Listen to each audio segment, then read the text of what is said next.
The world destroy. The stars were wrong.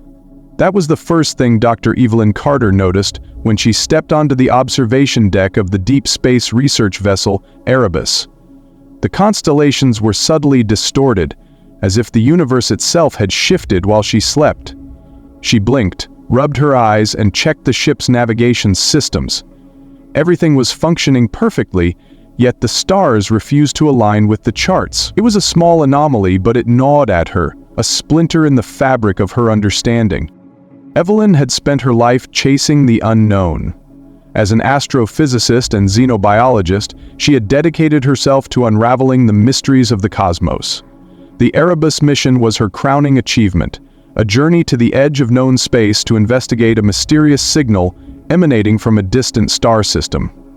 The signal, dubbed the Whisper, was unlike anything humanity had ever encountered. It was a low, pulsating hum that seemed to resonate with the very fabric of reality, a sound that defied explanation and haunted the dreams of those who heard it. The crew of the Erebus was small, carefully selected for their expertise and resilience. There was Captain Marcus Hale, a stoic veteran of deep space exploration, Dr. Raj Patel, a brilliant but eccentric quantum physicist, Lieutenant Sarah Kim, the ship's engineer and pragmatist, and Evelyn herself, the mission's lead scientist. Together, they had spent the last 6 months in transit, hurtling through the void toward the source of the Whisper. Now, as they approached their destination, the unease that had been building within Evelyn began to crystallize into something darker. The star system was unremarkable at first glance, a single dim star orbited by a handful of barren planets. But as the Erebus drew closer, the sensors began to pick up strange readings. The gravitational field was irregular, fluctuating in ways that defied the laws of physics. The light from the star seemed to bend and twist, as if it were being refracted through some unseen lens.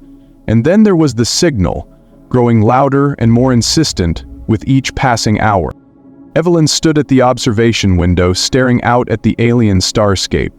The stars still looked wrong, their positions subtly off, as if the universe itself were warping around her. She felt a chill run down her spine, a primal fear that she couldn't quite place. It was the fear of the unknown, the fear of something vast and incomprehensible lurking just beyond the edge of perception. "Dr. Carter!" Captain Hale's voice crackled over the intercom, pulling her from her thoughts. "We're approaching the source of the signal. Meet me on the bridge." Evelyn took a deep breath, steadying herself, and made her way to the bridge. The crew was already assembled, their faces tense with anticipation. On the main view screen, the star system loomed larger, its strange distortions becoming more pronounced. The signal was deafening now, a deep, resonant hum that seemed to vibrate through the very walls of the ship. "Any idea what we're dealing with?" Hale asked, his eyes fixed on the screen. Evelyn shook her head. "Not yet. The gravitational anomalies suggest some kind of massive object, but it's not showing up on our sensors. It's like there's something there, but we can't see it." "Great," Kim muttered. "Invisible space monsters, just what we needed." Patel, ever the optimist, leaned forward, his eyes gleaming with excitement. "This could be it, you know. The discovery of the century, maybe even the millennium. We could be on the verge of uncovering something that changes everything we know about the universe." Evelyn didn't share his enthusiasm. The wrongness of the stars, the oppressive weight of the signal, the gnawing sense of dread, it all pointed to something far more sinister than a scientific breakthrough. But she kept her thoughts to herself, focusing instead on the data streaming in from the sensors. As the Erebus entered the star system, the distortions became more pronounced. The light from the star twisted and bent, creating strange shifting patterns on the view screen. The gravitational anomalies grew stronger, pulling at the ship in ways that defied explanation. And then, as they approached the source of the signal, the sensors finally picked up something. It was a structure.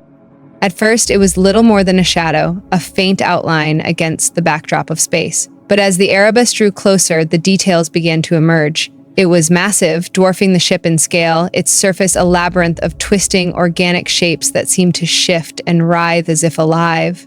The structure was black, Not the black of absence, but the black of something that absorbed all light, all energy, all meaning.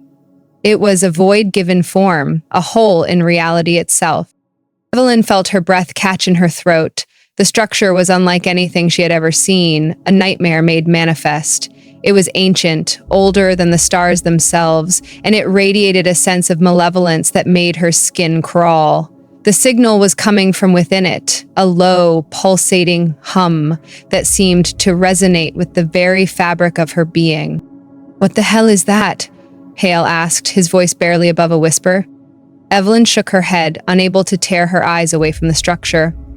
"I don't know, but I think we need to find out." The crew was silent, the weight of the discovery pressing down on them.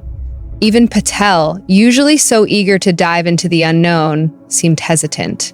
But Evelyn knew they had no choice. They had come too far to turn back now. The Erebus approached the structure cautiously, its sensors scanning for any signs of danger. But the readings were erratic, fluctuating wildly as if the structure itself were alive and aware of their presence. The signal grew louder, more insistent, a constant oppressive hum that seemed to vibrate through the very walls of the S2 cube. As they drew closer, Evelyn noticed something else. The structure was not alone. Scattered around it were the remains of other ships, their hulls twisted and broken, their crews long since gone. Some of the ships were ancient, their designs unfamiliar, while others were more recent, their insignias marking them as human. It was a graveyard, a testament to the countless others who had come before them, drawn by the same signal, the same promise of discovery. Evelyn felt a chill run down her spine. The structure was not just a mystery, it was a trap, a lure designed to draw in the curious and the brave, only to consume them. But it was too late to turn back now. They had to know. The Erebus docked with the structure, its airlock connecting with a strange, organic port that seemed to pulse and writhe as if alive. Evelyn suited up, her hands trembling as she checked her equipment. The rest of the crew followed suit, their faces pale with fear. Even Patel, usually so confident, seemed shaken. As the airlock cycled open, Evelyn stepped into the structure, her breath fogging the inside of her helmet. The interior was even more unsettling than the exterior, a labyrinth of twisting, organic corridors that seemed to shift and change as they moved. The walls were covered in strange, pulsating growths that emitted a faint, sickly light. The air was thick with a strange, acrid smell that made her stomach churn. The signal was deafening now, a constant, oppressive hum that seemed to vibrate through the very walls of the structure. Evelyn led the way, her heart pounding in her chest as they ventured deeper into the labyrinth. The corridors seemed to go on forever, twisting and turning in ways that defied logic. The walls seemed to pulse and writhe as if alive, and the air was thick with a sense of malevolence that made her skin crawl. As they ventured deeper, Evelyn began to notice strange symbols carved into the walls, symbols that seemed to shift and change as she looked at them. They were unlike anything she had ever seen, a language that defied comprehension, a language that seemed to resonate with the very fabric of reality. She felt a strange compulsion to touch them, to trace their shapes with her fingers, but she resisted, knowing that doing so would be a mistake. The deeper they went, the more the structure seemed to come alive. The walls pulsed and writhed, the air grew thicker, and the sense of malevolence grew stronger. Evelyn felt as if they were being watched, as if the structure itself were aware of their presence and was toying with them, leading them deeper into its labyrinthine depths. Finally, they reached a large, circular chamber at the heart of the structure. The walls were covered in the same strange, pulsating growths, and the air was thick with the acrid smell. In the center of the chamber was a massive black obelisk, its surface smooth and featureless, absorbing all light. The signal was coming from within it, a low, pulsating hum that seemed to resonate with the very fabric of reality. Evelyn approached the obelisk cautiously, her heart pounding in her chest. She could feel the weight of the structure pressing down on her, the sense of malevolence growing stronger with each step. As she reached out to touch the obelisk, she felt a sudden, overwhelming sense of dread, a primal fear that made her want to turn and run. But she forced herself to press on, knowing that they had come too far to turn back now. As her hand touched the surface of the obelisk, the world around her seemed to dissolve. She was no longer in the structure, no longer in the chamber. She was somewhere else, somewhere vast and incomprehensible. The stars were wrong, their positions subtly off, as if the universe itself had shifted. She felt a sense of vertigo, a sense of being lost in an infinite alien void. And then she saw it. It was vast, larger than anything she could comprehend, a being of pure darkness that seemed to stretch across the entire universe. It was ancient, older than the stars themselves, and it radiated a sense of malevolence that made her skin crawl. It was the source of the signal, the source of the structure, the source of everything. It was the world destroyer.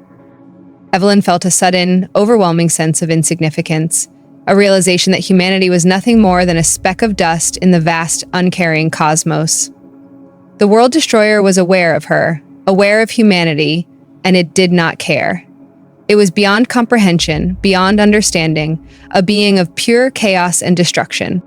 And then, as suddenly as it had begun, the vision ended. Evelyn was back in the chamber, her hand still touching the obelisk. The rest of the crew was staring at her, their faces pale with fear. "What did you see?" Hale asked, his voice barely above a whisper. Evelyn shook her head, unable to find the words. How could she explain what she had seen? How could she convey the sheer scale and malevolence of the world destroyer? It was beyond comprehension, beyond understanding. "We need to leave," she said finally, her voice trembling. "Now?" The crew didn't argue. They turned and fled, retracing their steps through the labyrinthine corridors of the structure. The walls seemed to pulse and writhe as they ran, the air growing thicker with each step. The sense of malevolence grew stronger, pressing down on them like a physical weight. As they reached the airlock, Evelyn glanced back at the structure, her heart pounding in her chest. The world destroyer was still there, still watching, still waiting.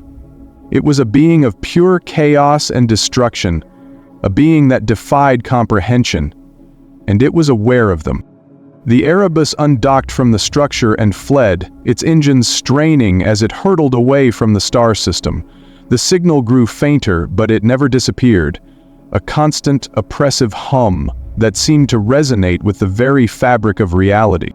Evelyn sat in the observation deck, staring out at the stars. They still looked wrong, their positions subtly off, as if the universe itself had shifted. She felt a sense of dread, a sense of insignificance that she couldn't shake. The world destroyer was out there, waiting, watching, and it would come for them, sooner or later. The crew of the Erebus returned to Earth, but they were never the same. The knowledge of what they had seen, of what lurked in the depths of space, haunted them. They tried to warn others, to share their discovery, but no one believed them. The world destroyer was beyond comprehension, beyond understanding. It was a being of pure chaos and destruction, a being that defied explanation. And so the Erebus mission was forgotten, relegated to the annals of history as a failed expedition. But Evelyn knew the truth. The world destroyer was out there, waiting, watching, and it would come for them sooner or later. The stars were wrong, and they always would be.